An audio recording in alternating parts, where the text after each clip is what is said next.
Anyway, so that my mother raised me in a very left orientation.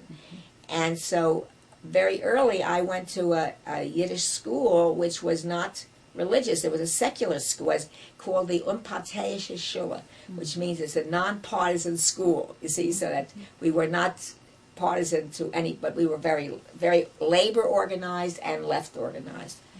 And so I always grew up with things that my mother acted and said that meant that you, first of all, were very concerned about people who were poor and who didn't have the same possibilities that you had to do what you wanted to do, and that there were all kinds of different people that you should be friendly with, and that labor was an important thing, that you had to support labor. And so she was the kind of woman who, she worked, when we came to New York, she worked in a factory, and the workers there saw that she was the real leader of the finishers. That's the not the people who sewed the garments, but who finished the garments. You want to turn that over?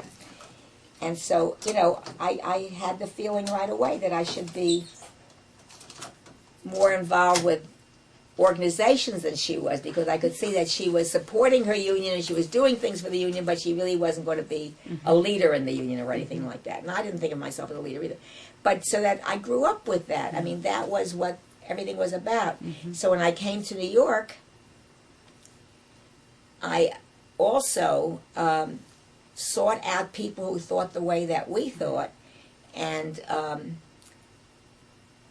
it was, you know, it was hard until I got to high school. See, in high school, they were very active in the peace movement.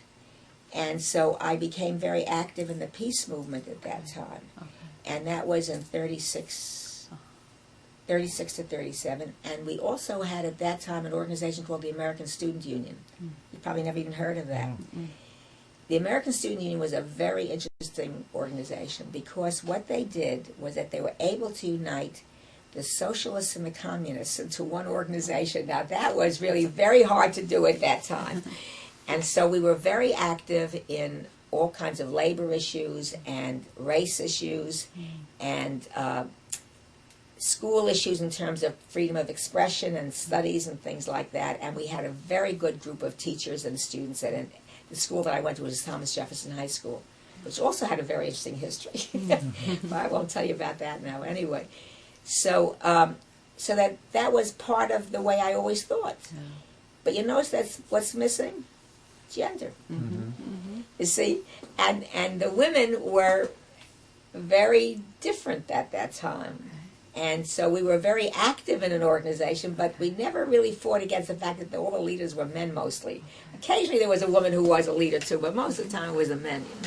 And so that was that. But then when I got here, I guess the beginning of the women's movement, you would say, was around when? 1960-something? 70-something? Yeah. And so when I got here, who was it here? Oh, I guess it was my friendship with Eleanor Leacock that did this then. Because Eleanor was a very good feminist, and she and I got to be very close and friendly. And so at that time, I became very interested in the women's issue. And I also became interested in the New York Academy of Sciences during the Vietnam War. And there was a very good couple that edited the magazine that the New York Academy of Sciences did.